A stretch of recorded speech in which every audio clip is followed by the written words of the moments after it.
جی جی دې وخت کې مونږ د خیبر پښتونخوا د 400 ضلع یو ډېر تاریخي کلی دی 400 خاص ورته وایي په دې کې مونږ موجود یو او دا د حاجي منیر خان حجره ده دا بره تاسو کتی شئ چې هغه په 1914 کې وفات شوی دی او دا هغه ځای دی چې دې ځای کې به خان عبدالغفار خان چې په باچا خان مشهور و هغه به دې ځای کې راته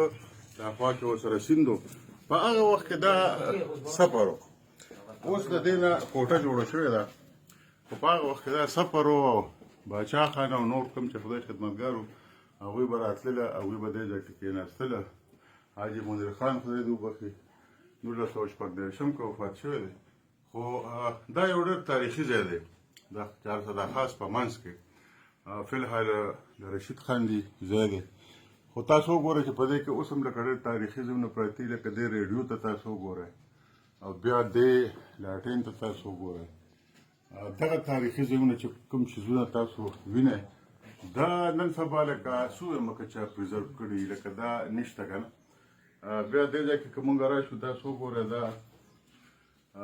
دې ته مونږ منداڼو وایو دا مو څو یمه که ډېرو ځایونو کې وي او که نه بیا دې ریډیو ته وګورئ هغه چیلم دی او دا پخوا چې به کله جانمازم دی او پخوا چې به کله بجلي نه وه نو دا به لکه خلکو ځان ته واو د پکي په توګه به دا استعمالېده ځکه چې بجلي نه وه دا به چا راښکه او دغه شان به ځان ته واو که نه او پکې مه ویله او دغه غونټۍ زړه دا لینده او دا پکې خلطې دي نو دا اوس هم پکې لکه ډېر هغه ریزرویشن پکې شوی دی ډېر تاریخي ځایونه پکې ډېر تاریخي شیزونه پکې که د الماری ته تاسو وګورئ نو دا ډېر زړه الماری خو دا هغه وخت کې سفر و نو دا خان عبدالغفار خان باچا خان سره هم تعلق لري خدای خدمتګار تحریک سره هم تعلق لري او اوس هم یو ډېر تاریخي ځای دی او دا مخکې سفر و اوس دې شکل ته راغلی دی اوس هم که لاندې تاسو وګورئ نو دا فرش نه دی دا بالکل کچه کمره ده